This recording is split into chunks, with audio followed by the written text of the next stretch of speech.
Ethiopia's religious coexistence model for Africa's religious leaders. African religious institutions and leaders should advocate for positive and peaceful ideals to foster broader social cohesion in the continent and beyond, African religious fathers urged. In an exclusive interview with ENA, Imam Muhammad recounted Christ's escape into Egypt and the journey of the first Muslims to Ethiopia, emphasizing that Ethiopia Interreligious Council is a model of coexistence in action. We've seen that the two religious continents in the world, major continent like religion of Islam, the first Muslim community were saved, were protected as refugees in Ethiopia. In this nation called Ethiopia, in Abyssinia of old, this nation was one that saved the infancy refugee Muslims who are sent away from Saudi Arabia and they come to what become Ethiopia today. The King Najash of that day gave protection to the Muslims, and those Muslims, after getting well, returned. That hospitality is there.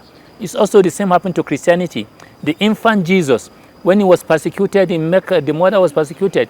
Joseph, looking how to save infancy Jesus, the infancy Jesus was brought to Africa, into Egypt. And in Egypt, that infancy Jesus was protected. So Africa have saved Christianity, the epitome of Christianity, when it was an infancy stage, the symbol of Christianity.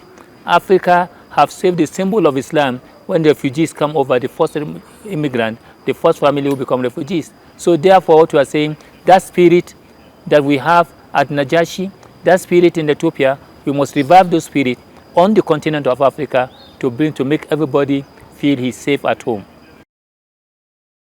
Conference to promote interfaith unity, peace, and sustainable development across Africa, setting an example for peaceful coexistence. The Council co-organized the conference in collaboration with the United Religions Initiative Africa and the G20 Interfaith Forum and the African Union. The annual Interfaith Conference was designed to promote and enhance interfaith unity, foster peace, and encourage sustainable development across Africa. Imam Muhammad Nurain Ashafa and Reverend James Movil Wuya, from Kaduna, Nigeria, received the Commonwealth Peace Prize and Golden Rule Award for their commitment to peace. The responsibility of religious leaders is to be a shepherd. Like when you see the sheep, you are given custody to take care of those sheep. You make sure nothing happens. If one of them is missing, you will not sleep because one is missing.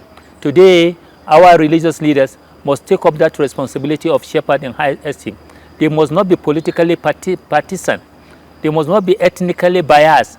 They must not be racially biased. They must be able to live on those virtues and values of neutrality, of father of all, mothers of all.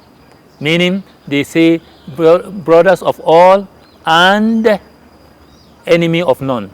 Nobody to hate, but people to love. That is what is expected of our religious leaders in the world we have today. Emphasize the crucial role that religious institutions play, along with the influential leaders who guide them.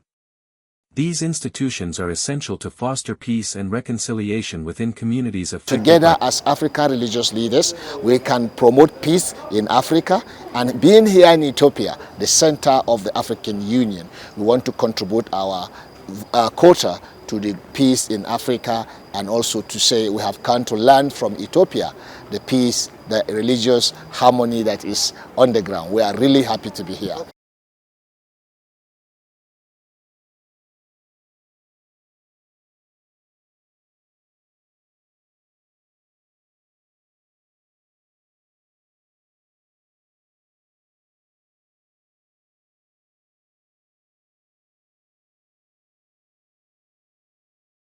We are saying we should accept each other the way we are, because if there is no acceptance, there will be no tolerance. So let's embrace one another. We cannot change each other. We love one another under humanity and the golden rule: do unto others what you want others to do to you. So that's what we are seeing in Ethiopia. That's what also we have in Nigeria, promoting coexistence, harmony, love, and no violence, no extremism.